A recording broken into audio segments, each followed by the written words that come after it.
بسم اللہ الرحمن الرحیم اللہم صلی علی فاطمہ وابیہا وبعلیہا وامہا وبنیہا وسر المستودع فیہا بعدد ما احاط به علمک اللہم لعن اول ظالم ظلم حق محمد وآل محمد وآخر تابع له على ذلك اللہم لعن الإصابة التي جاهدت الحسین وشایعت وبایعت وتابعت على قتله اللہم لعنهم جميعا۔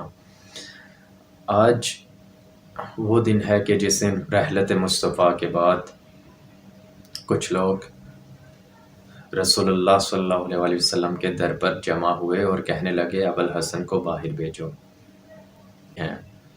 یہ مدافع ولایت علی ابن ابی طالب کی وہ پہلی شہیدہ ہے کہ جس نے اپنی جان کو علی کی ولایت کے راستے پر قربان کر دیا۔ جب رحلت مصطفیٰ کے بعد کچھ لوگ آئے اور کہا کہ ابوالحسن کو باہر بھیجیں، اس وقت سیدہ باہر نکلیں، علی کے موجود ہوتے ہوئے سیدہ باہر نکلیں۔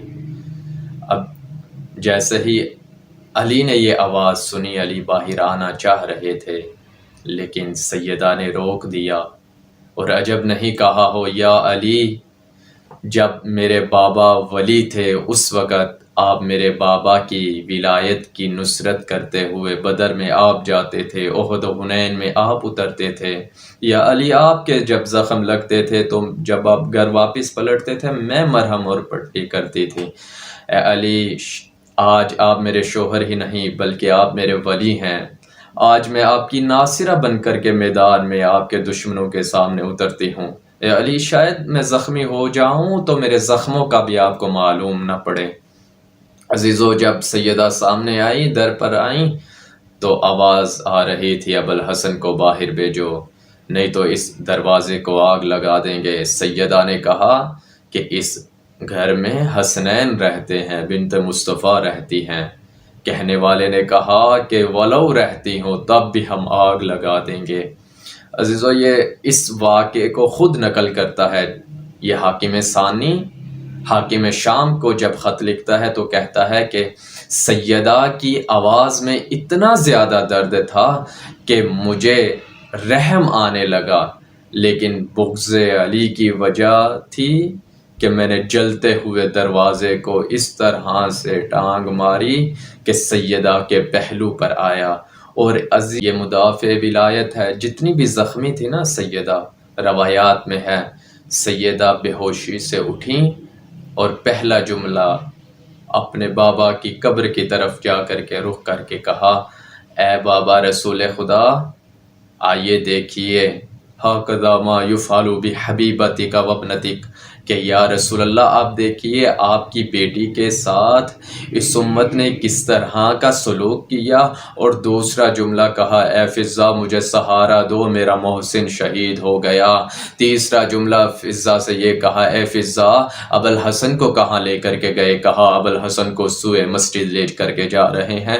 جتنی بھی زخمی تھی نا سیدہ، اپنے زخموں کو بھول گئی، مدافع ولایت بن کے ولی خدا کی نصرت کے لیے ولی خدا تک اپنے آپ کو پہنچایا۔